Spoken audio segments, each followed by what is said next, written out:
Seja bem-vindo à Primeira Igreja Batista do Pará. Seu vídeo já vai começar. Mas antes, não esqueça de se inscrever, dar o like e ativar as notificações.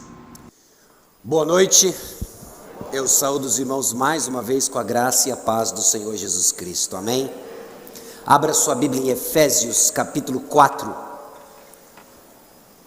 Efésios capítulo 4, nós estamos nos aproximando do final do nosso tempo juntos nesse final de semana, em que buscamos entender relacionamentos, em que meditamos na forma como Deus santifica relacionamentos. Hoje pela manhã em especial nós olhamos os relacionamentos dentro de casa, os relacionamentos domésticos, e vimos que o lar, a família não é um fim em si mesma, mas é um meio para o qual nós caminhamos para o fim de todas as coisas, a finalidade de todas as coisas, a glória de Deus. Nossa atenção agora se volta para os relacionamentos dentro da igreja, os relacionamentos que foram criados e estabelecidos para ajudar alguém. Qual é o objetivo do relacionamento que nós desfrutamos, do qual nós desenvolvemos dentro da igreja? Quais são os recursos dados por Deus para o desenvolvimento dos relacionamentos dentro da igreja? Qual é a dinâmica dos relacionamentos dentro da igreja? A resposta a essas perguntas se encontram na aplicação do texto de Efésios capítulo 4, versículos 1 a 16.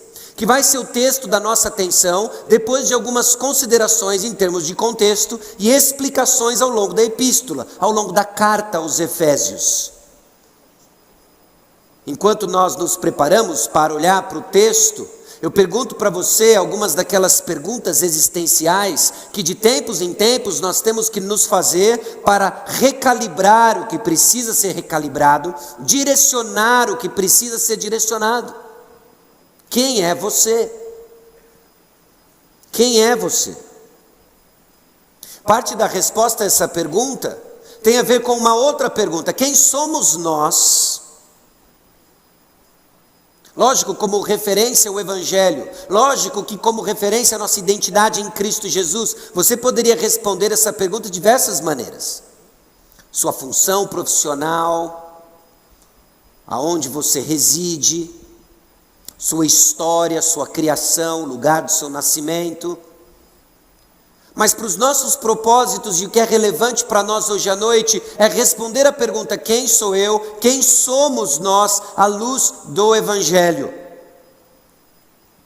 E Efésios capítulo 4, versículos 1 a 16, vai nos ajudar de uma forma particular, de uma forma específica, a entender o objetivo dos relacionamentos dentro da igreja, os recursos para a edificação de relacionamentos e a dinâmica desses relacionamentos, a dinâmica transformadora dos relacionamentos.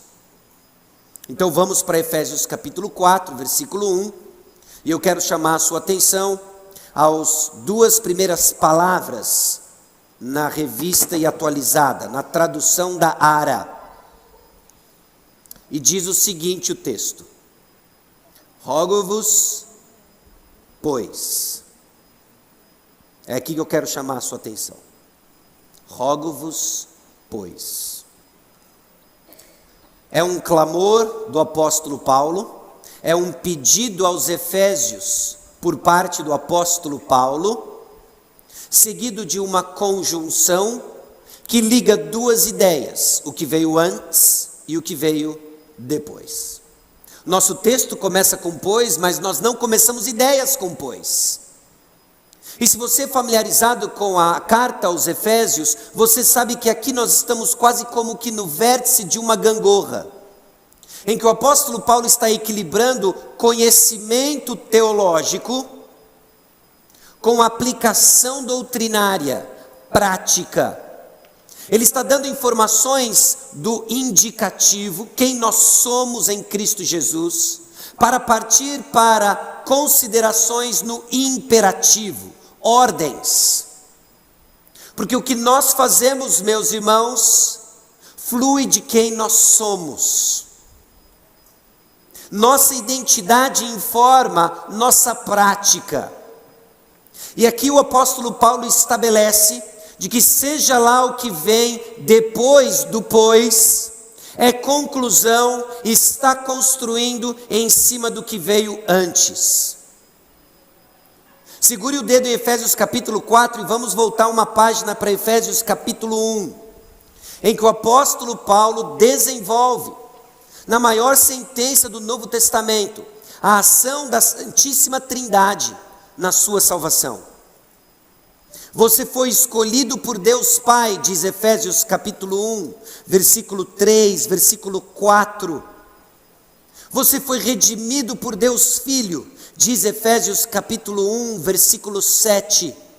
Você foi selado por Deus Espírito Santo, diz os versículos 13 e versículo 14. É a Trindade operando a sua salvação, escolhido por Deus Pai, redimido por Deus Filho, selado pelo Espírito Santo, operando algo que o apóstolo Paulo irrompe em louvor, cai de joelhos e ora aos Efésios. Ele ora em favor dos Efésios, para que eles conheçam a profundidade da riqueza do seu chamamento. Irmãos, nós precisamos crescer no conhecimento da nossa salvação. A salvação não se resume a um passaporte gratuito para o céu, mas tem mais naquilo que o Senhor preparou para nós, e que o apóstolo Paulo, movido pelo Espírito Santo, registrou de riquezas que nos aguardam, riquezas que nós temos, bênçãos celestiais em Cristo Jesus. Ele ora então para que os Efésios conheçam do poder de Deus. E que poder é esse? O poder da ressurreição. Às vezes eu temo que nós, batistas históricos, ficamos com tanto receio dos abusos que existem ao redor do tema poder, que deixamos de crer que há poder no Evangelho. Há poder em nossa mensagem, há o poder da ressurreição. É este poder que opera no coração dos crentes, nos libertando das amarras do pecado, transformando eu não consigo com eu posso em Cristo Jesus. Viver uma vida diferente, viver relacionamentos diferentes. O apóstolo Paulo dá informações importantes e conduz a sua oração terminando no final do capítulo 1, e no capítulo 2 ele dá mais informações teológicas. Informações teológicas acerca da identidade individual de cada um dos efésios e de cada um dos crentes em Cristo Jesus. Quem é você? Antes de responder essa pergunta, eu vou dizer quem você era. Capítulo 2, versículo 1, ele vos deu vida, estando vós mortos nos vossos delitos e pecados, nos quais andastes outrora, segundo o curso deste mundo, segundo o príncipe da potestade do ar, do espírito que agora atua nos filhos da desobediência, entre os quais também todos nós andamos outrora, segundo as inclinações da nossa carne, fazendo a vontade da carne e dos pensamentos, e éramos por natureza filhos da ira, como também os demais. Quem nós éramos? Filhos da ira. Seguíamos os nossos próprios desejos, estávamos à mercê, estávamos vulneráveis à ação do inimigo, o diabo, o príncipe das trevas, o Deus deste século. Mas o versículo 4 nos dá uma esperança. Mas Deus, sendo rico em misericórdia por causa do grande amor com que nos amou, estando nós mortos em nossos delitos, nos deu vida juntamente com Cristo, pela graça sois salvos. Por causa da graça, mediante a fé, e fomos criados para as boas obras, diz Efésios 2:10. Você individualmente salvo por Cristo Jesus, era alguém e passou a ser outro alguém, porque Deus, sendo rico em misericórdia, transformou você. No versículo 11 até o versículo 22, o apóstolo Paulo nos dá informação, não só de quem é você, mas quem nós somos. Porque parte da sua identidade não se limita à sua individualidade. Parte da sua identidade tem a ver com uma comunidade. Você foi salvo e resgatado do império das trevas e foi colocado no reino da luz. Você saiu de ser este filho desgarrado, desobediente, para ser adotado na família de Deus. Deus nos colocou dentro de um povo, de uma comunidade. Parte da sua identidade tem a ver com esta reunião aqui. Parte da sua identidade tem a ver com o seu irmão em Cristo. Tem a ver com aqueles que foram lavados pelo mesmo sangue, escolhido por Deus Pai, redimido por Deus Filho, selado pelo Espírito. E você não faz sentido sozinho. Você é chamado para crescer no fruto do Espírito. E não existe aspecto do fruto do Espírito que você consegue desenvolver sozinho. Você precisa do seu irmão. Você precisa do seu irmão e seu irmão precisa de você. Porque parte da nossa identidade, meus irmãos, é comunitária. É isso que ele esclarece para nós. Nós somos um novo homem, plural. Um novo homem singular, mas plural. Sua identidade está vinculada ao irmão em Cristo, que congrega com você na igreja. Sim, a igreja triunfante do Senhor Jesus Cristo e tudo que você experimenta dela neste lado do sol, nesta época e neste momento, vai ser expresso numa igreja local. Se você parou hoje pela manhã, ambos os pastores, o pastor Davi e o pastor André, fez um chamado aos frequentadores para tomar um passo no compromisso de membresia. Eu espero que você não esteja escutando isso como um apelo para juntar-se a um clube religioso. Isso tem a ver com expressar o compromisso da sua identidade. Você é salvo em Cristo Jesus e você foi colocado dentro do corpo de Cristo. Expresse essa realidade num compromisso de membresia. Então, no capítulo 3, o apóstolo Paulo vai dar mais informações.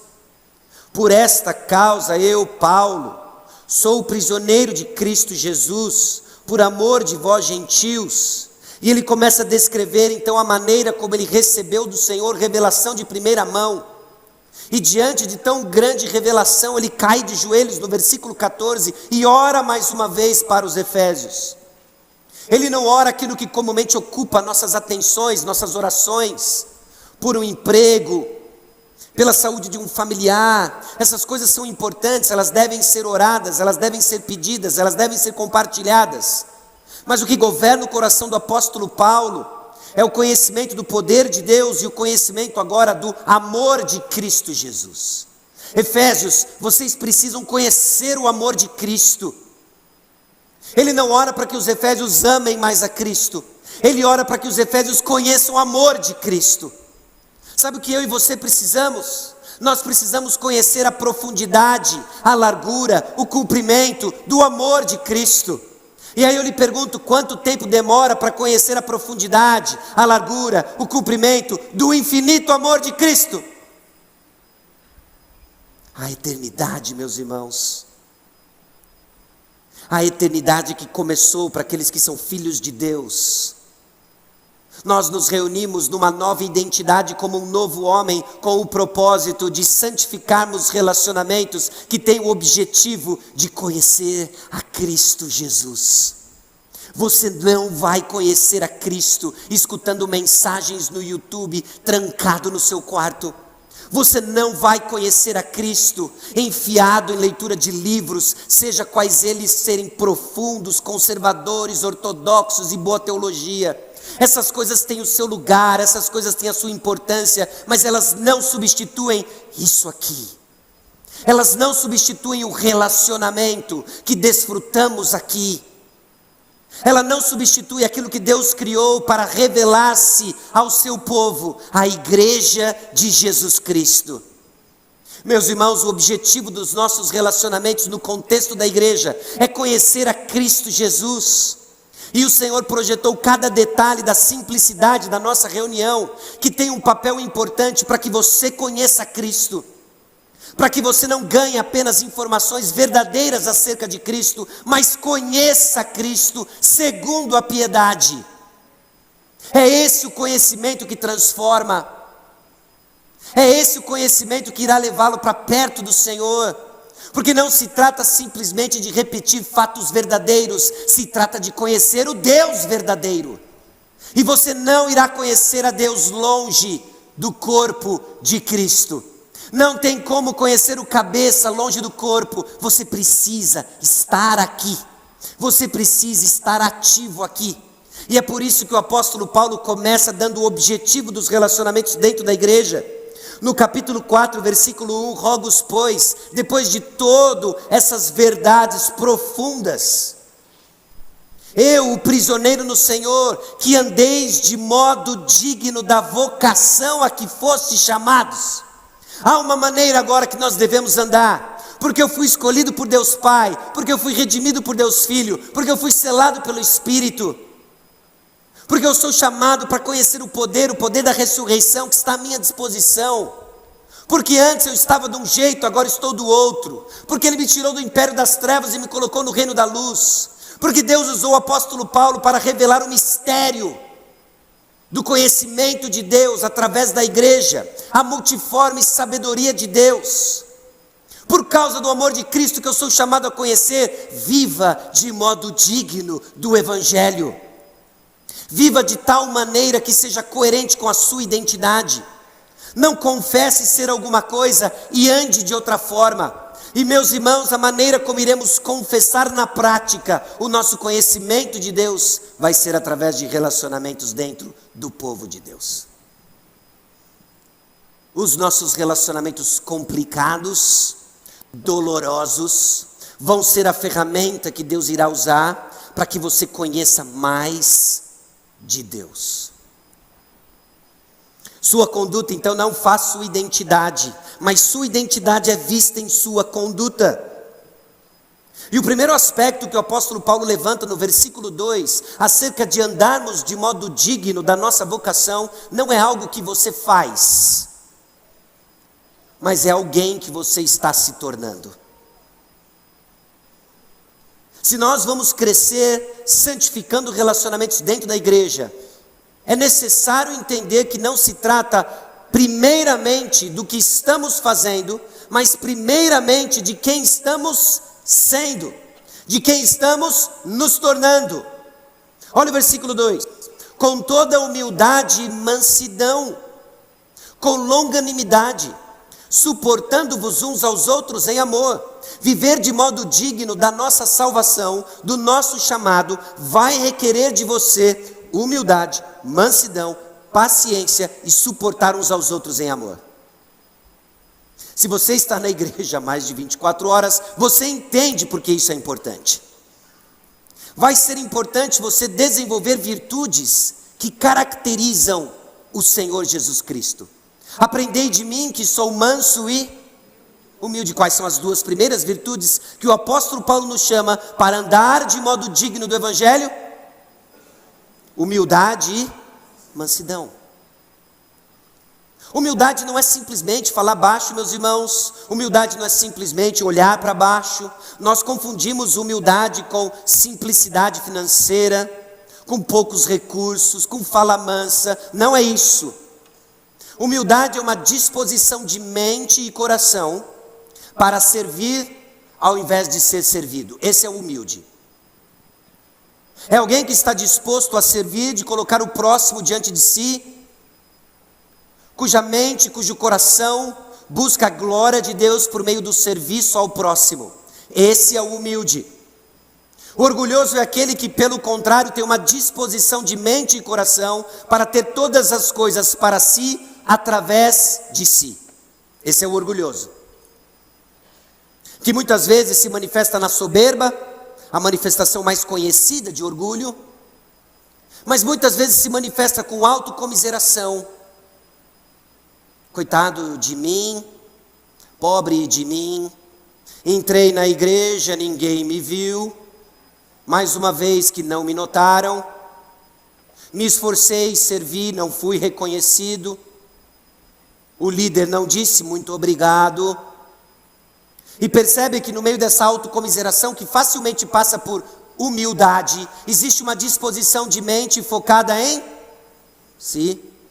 Todas as coisas para mim, através de mim. A humildade, meus irmãos, é uma disposição de mente para buscar a glória de Deus através do serviço aos outros, colocando o outro acima de mim. Mansidão é essa força sob controle. Essa força sob controle, traduzida muitas vezes em não reivindicar direitos. Meus irmãos, nós precisamos disso. Nós precisamos disso no convívio da igreja. Nós precisamos disso no convívio da igreja para que os relacionamentos cumpram o seu propósito dentro da igreja. Precisamos de paciência uns com os outros. Precisamos suportar uns aos outros em amor. E a intensidade disso está descrita no versículo 3. Esforçando-vos diligentemente por preservar a unidade do Espírito no vínculo da paz. Nós somos chamados, meus irmãos, a preservar a unidade da igreja. Você não é chamado para criar a unidade da igreja. Você não tem poder para isso. Você tem a responsabilidade de preservar a unidade da igreja. Efésios capítulo 2, versículos 13 em diante, nos diz que foi Jesus quem criou a unidade da igreja. Mas agora em Cristo Jesus, vós que antes estáveis longe, fostes aproximados pelo sangue de Cristo, porque Ele é a nossa paz, o qual de ambos fez um, e tendo derribado a parede da separação que estava no meio, a inimizade, aboliu na sua carne a lei dos mandamentos na forma de ordenanças, para que dos dois criasse em si mesmo um novo homem, fazendo a paz, e reconciliasse ambos em um só corpo com Deus, por intermédio da cruz, destruindo por ela a inimizade. Meus irmãos, somos um. Somos um como resultado não da nossa criatividade, somos um não como resultado de nossa boa intenção, somos um como resultado do Evangelho. Jesus Cristo nos fez um. Você já é um com o seu irmão. Você já é um com o seu irmão, o qual você tem desentendimentos, o qual você por vezes evita, o qual por vezes você não prefere. Você é um com ele. Deus nos fez um. Somos um novo homem. Agora o chamado era para preservar a unidade da paz. E para isso você precisa de humildade, mansidão, paciência e o amor, que é o vínculo perfeito da nossa unidade. Unidade não é fabricada, unidade é preservada. Nós somos um. E a urgência desse tema é expresso na oração de Jesus em nosso favor. A urgência desse tema é expresso na atenção que o nosso Senhor e Salvador demonstrou em sua oração para os crentes de então e os crentes de hoje. Quando Jesus orou por nós, Ele expressa a urgência da nossa unidade. A nossa unidade vai proclamar uma poderosa mensagem. Igrejas estão comprometendo a veracidade do Evangelho, não porque lhes falta ortodoxia, mas porque lhes falta unidade. Vamos para João capítulo 17, segure aí em Efésios capítulo 4. Em João capítulo 17, Jesus Cristo está orando em favor da igreja, está orando em favor dos discípulos, e ele diz o seguinte no versículo 20, João 17, 20: não rogo somente por estes, mas também por aqueles que vierem a crer em mim, por intermédio da sua palavra. Meus irmãos, somos nós, a fim de que todos sejam um, e como és tu, ó Pai, em mim, eu em ti, também sejam eles em nós. Para quê? Presta atenção no final do versículo 21, porque Jesus está orando para que sejamos um conosco e um com Ele e com o Pai, para que o mundo creia que tu me enviaste. Pessoas entram por aquela porta, alheios ao conhecimento de Deus, elas escutam a verdade do Evangelho proclamada pelos pastores, elas resistem à mensagem proclamada, elas fazem contra-argumentos no seu coração, elas buscam se esconder porque a palavra de Deus expõe seus corações, mas ela não consegue negar o fato de que diante do testemunho da nossa unidade, de que pessoas de diferentes classes sociais, porque pessoas de diferentes escolaridades, diferentes clubes de futebol, diferentes histórias, diferentes contextos familiares, pessoas que não têm aparentemente nada em comum, vivem em unidade por causa da única razão que nos faz um: Jesus. E diante desse testemunho, o qual ela não pode negar, ela começa a lembrar os lugares e comunidades que ela já participou, e todas elas tinham afinidades superficiais. E quando essas afinidades superficiais se foram, não havia mais comunidade. Mas aqui é diferente, porque aqui tem Jesus. Meus irmãos, somos chamados ao esforço diligente para preservar essa unidade. Esse esforço vai custar sua preferência. Esse esforço vai custar seu senso de justiça. Esse esforço vai custar a sua honra. Esse esforço vai custar suas emoções. Esse esforço vai custar muitas vezes finanças. Mas essa é a nossa responsabilidade, manter a nossa unidade.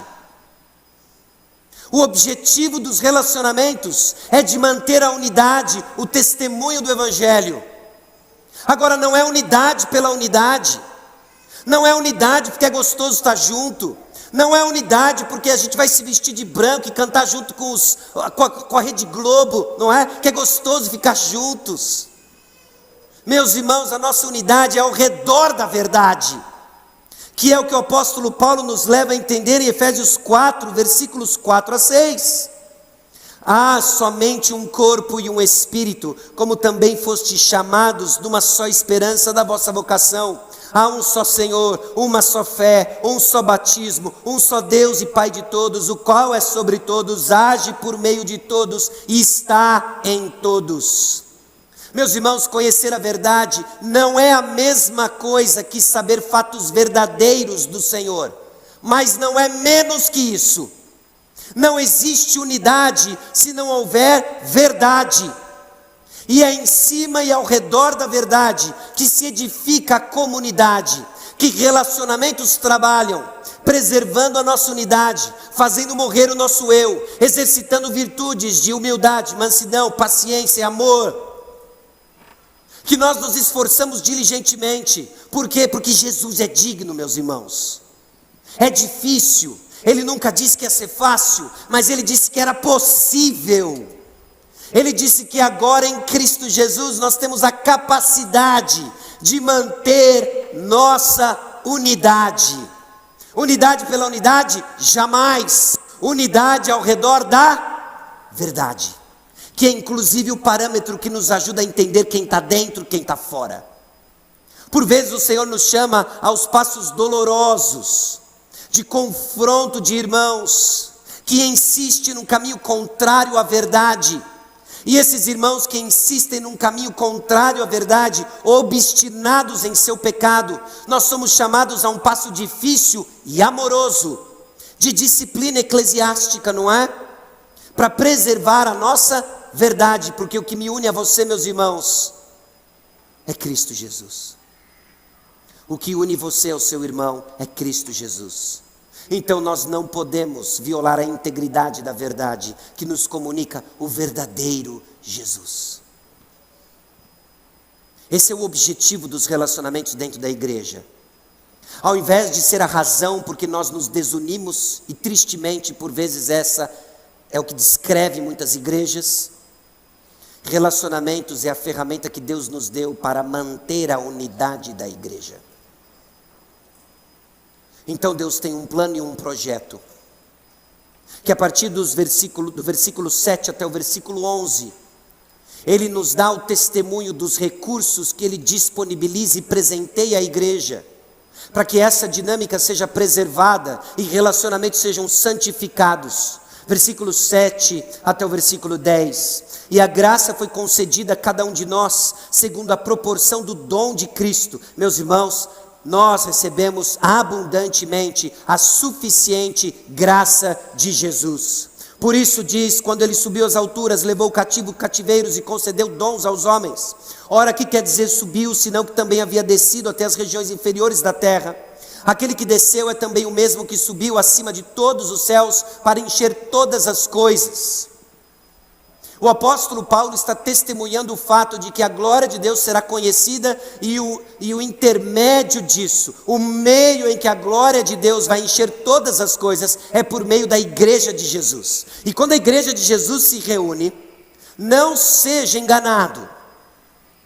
de que trata-se de uma reunião com bonitas vozes. Meus irmãos, quando a igreja do Senhor se reúne, principados e potestades temem, porque aqui é manifesto o conhecimento de Deus, aqui é manifesto a sabedoria de Deus, aqui é manifesto o plano perfeito e triunfante de Deus.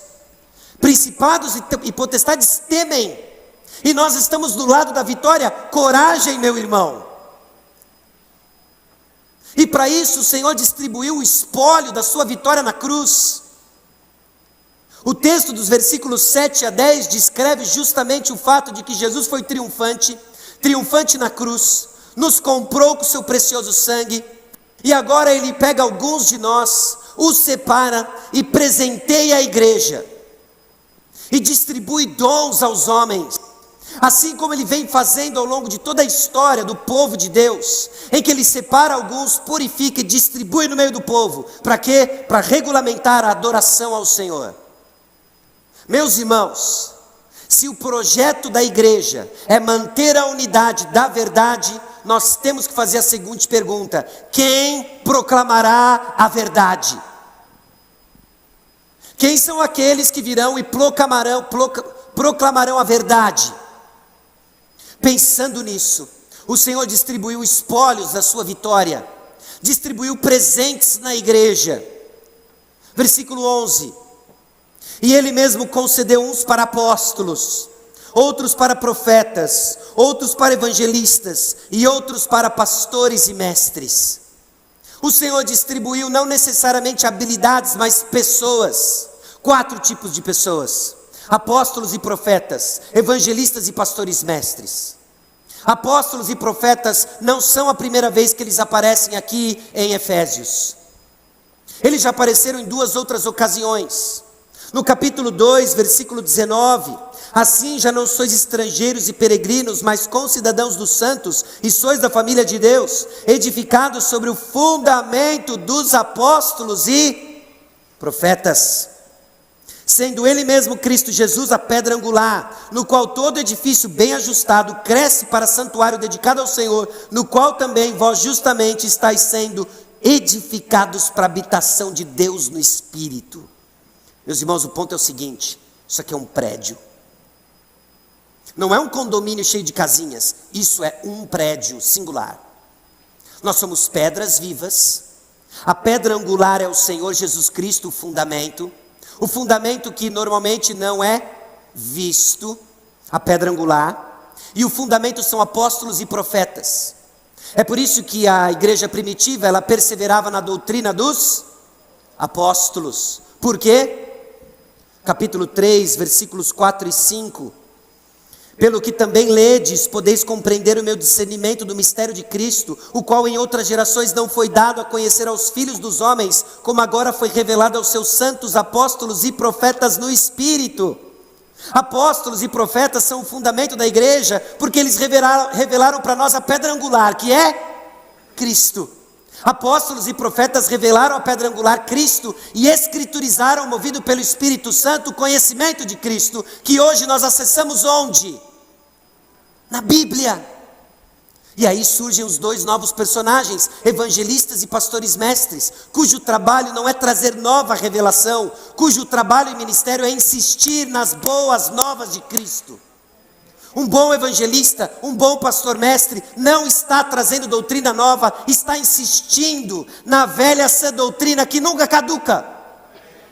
Essa é a palavra, meus irmãos, que edifica a igreja. E Deus deu presentes à igreja. Deus distribuiu presentes para a primeira igreja batista do Pará. Pastor Davi, pastor André, pastor Paulo, homens que foram dados como presentes, espólios da guerra, não porque eles são especiais, mas porque a função deles é especial, é a proclamação da palavra. Nós nos reunimos não para ouvir homens, nos reunimos para ouvir Deus, que fala através de homens. E quando Deus fala, esses recursos suficientes para que você seja edificado, esses recursos suficientes para que você escute a palavra, Deus começa a trabalhar uma dinâmica dos relacionamentos, para que o seu conhecimento de Cristo saia simplesmente do conjunto de fatos verdadeiros e comece a criar raiz no seu coração. Comece a ser uma experiência viva de um relacionamento real com Jesus, porque você vai experimentar isso num contexto. Você pode escutar bons pregadores na internet, todos nós temos heróis, pastores, mas nenhum deles na internet são os seus pastores. Homens que ministram numa comunidade, onde o conhecimento de Deus vai ser ministrado, e onde você vai crescer no conhecimento de Jesus. Homens que velam pelas suas almas, e que equipam você para o ministério. Homens que não são pagos para exercer o ministério, homens que são sustentados para dedicar o seu tempo para equipar você para o ministério. Olha o versículo 12, Efésios capítulo 4. Com vistas ao aperfeiçoamento dos santos, para o desempenho do seu serviço, para a edificação do corpo de Cristo. Meus irmãos, servir a Deus começa com ouvir a Deus. Você quer servir ao Senhor?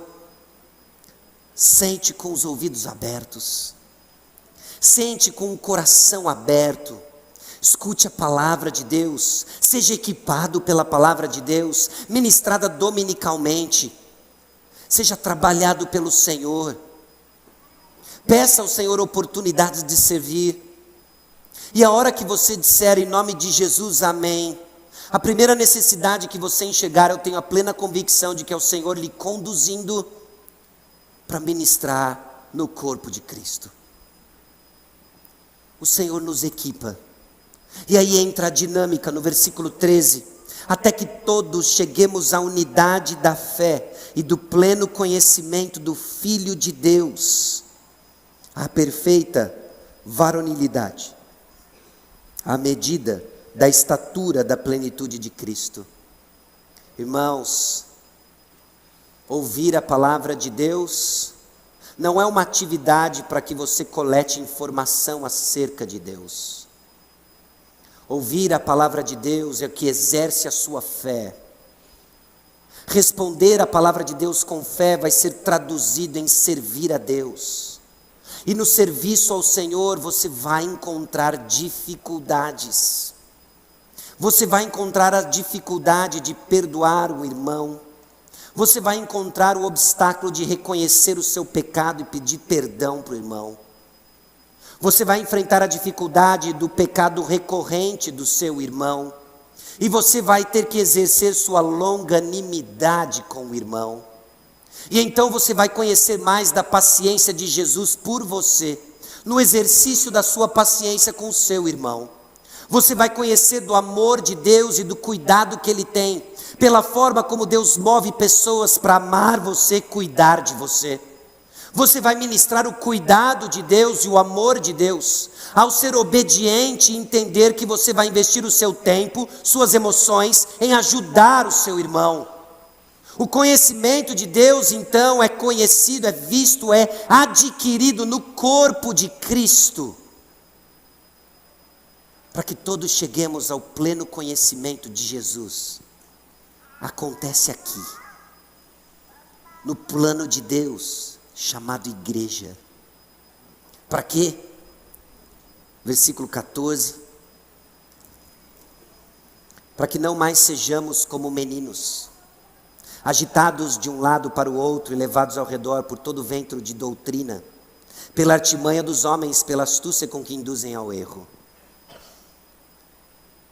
Um tempo atrás eu tive o privilégio de assistir um painel com alguns estudiosos e um distinto pregador chamado John Piper. Acho que grande parte dos irmãos conhecem John Piper. E esses estudiosos estavam falando sobre a credibilidade do texto dos manuscritos bíblicos. Era uma conversa muito técnica, que envolvia compreensão de manuscritos, conhecimento de línguas originais, crítica textual. Eu estava fazendo um grande esforço para tentar entender e acompanhar aquela fascinante discussão. E eu lembro que John Piper apenas observava como membro daquele painel, observando aqueles homens discutindo, e eles dando razões porque o texto bíblico é crível. Okay? Nós temos razões lógicas porque o texto é crível. Então eles olharam para o John Piper e perguntaram: John, como que foi que você cresceu na convicção de que a Bíblia é a palavra de Deus? De que o texto sagrado é a palavra de Deus? John Piper olhou para aqueles homens e disse: porque a minha mãe me disse. Eles riram. John Piper não. Era real. O conhecimento de Deus não foi fruto de um exercício cognitivo. O conhecimento de Deus foi experimentado numa mãe piedosa que transmitiu para o seu filho uma fé verdadeira. Meus irmãos, o que nós experimentamos dentro da igreja é a realidade da fé. Você vai conhecer do perdão de Jesus Cristo quando você for perdoado por um irmão de coisas horríveis que você fez. Então não se afaste, busque reconciliação, perdão e conheça mais de Cristo. Porque é isso que vai te segurar diante dos inúmeros ataques à nossa fé. Gente imatura que sabe fatos acerca de Deus, mas não tem isso no coração, é como um menino agitado de um lado por outro, que não consegue ouvir um documentário histórico, que vive questionando a integridade da Escritura, da divindade de Jesus, e começa a ter segundos pensamentos da fé. Sabe por quê? Você conhece fatos, mas não experimenta Deus. Nosso conhecimento é em cima da verdade, mas é mais do que conhecer a verdade, é aqui nessa comunidade. Versículo 15, então: mas seguindo a verdade em amor, cresçamos em tudo naquele que é a cabeça, Cristo, de quem todo o corpo, bem ajustado e consolidado, pelo auxílio de toda a junta, segundo a justa cooperação de cada parte.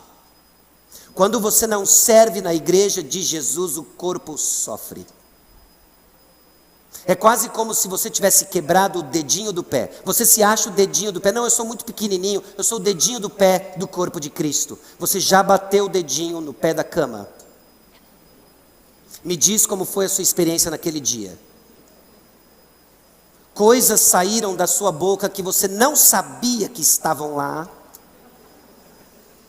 Deus lhe deu uma oportunidade de santificação progressiva. E você falou assim: eu nunca mais vou desprezar o dedinho. Quando você deixa de servir na igreja, o corpo sofre. Você foi trazido aqui porque você tem algo para cooperar no nosso conhecimento de Cristo. Efetua o seu próprio aumento para a edificação de si mesmo em amor. Não devemos questionar a sabedoria do plano de Deus, chamado igreja, onde relacionamentos são santificados para preservar a unidade, que testemunha o poder do Evangelho. Para que a unidade seja preservada, Deus presenteia a igreja com homens, cujo papel e função é nobre de explicar a palavra de Deus.